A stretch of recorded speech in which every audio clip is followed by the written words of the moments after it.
yung paglalaro nila. So, keep working hard lang. And always listen to their coaches and always sobrang enjoy the game lang and everything will follow. Kasi rin na po sa UAAP, any plans turning pro?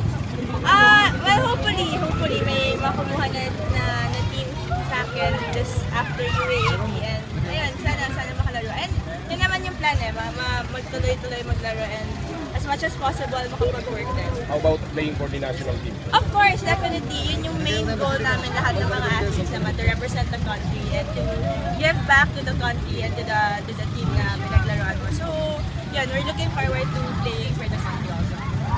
Anong masabi niyo sa mga mahilig sa larong volleyball? Oh, wow. We have the same, siguro. We have common denominator. So, I guess, continue lang. Working hard talaga and sana makalaro namin sila. Lahat, diba? Bakit hindi? Thank you.